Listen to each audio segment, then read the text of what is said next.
ধর্মতলে ২১শে জানুয়ারির অশান্তির ঘটনায় আইএসএফ বিধায়ক নওশাদ সিদ্দিকের গ্রেফতারি নিয়ে আদালতের প্রশ্নবাণে আগেই বিদ্ধ হয়েছিল রাজ্য। বুধবার দ্বিতীয় দফায় রাজ্যকে বিঁধল কলকাতা হাইকোর্ট। এদিন সরকারি আইনজীবীকে উদ্দেশ্য করে বিচারপতি দেবাংশু বসাক প্রশ্ন ছুড়ে দেন, ধৃত প্রত্যেকের ভূমিকা প্রমাণ করা যাবে তো? গন্ডগোল অশান্তির সঙ্গে যে সবাই যুক্ত তা জানলেন কি করে? অশান্তি গন্ডগোলের সময় কোনো ব্যক্তি পাশ দিয়ে হেঁটে যাচ্ছিলেন।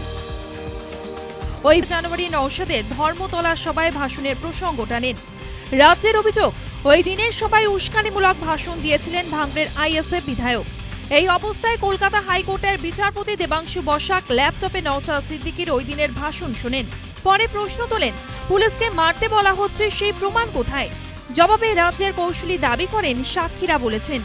এমন জবাব শুনে বিচারপতি সরাসরি প্রশ্ন তোলেন, কে সাক্ষী? একজন হকার? তিনি কি করে জানলেন কোনো ভিডিও এখনো অবধি নেই তো?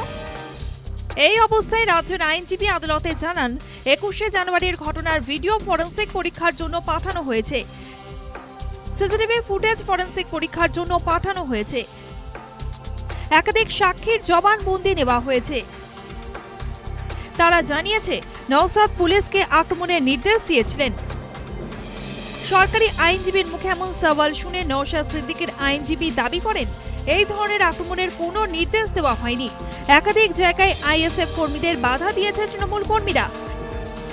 এরপরেই বিচারপতি বসাক প্রশ্ন তোলেন, যদি রাজ্য দেখায় নওশাদ সিদ্দিকের উস্কানিমূলক বক্তব্যের ফলে এই ধরনের ঘটনা ঘটেছে, তাহলে?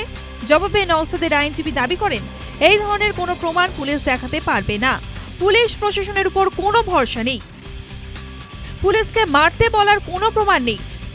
নওশাদের আইনজীবীর এমন বক্তব্যের পরে হাইকোর্ট পাল্টা প্রশ্ন তোলে, আত্মরক্ষায় পদক্ষেপের কথা আমরা সবাই জানি, কিন্তু পুলিশের উপর আক্রমণ, সেটাও কি আত্মরক্ষা?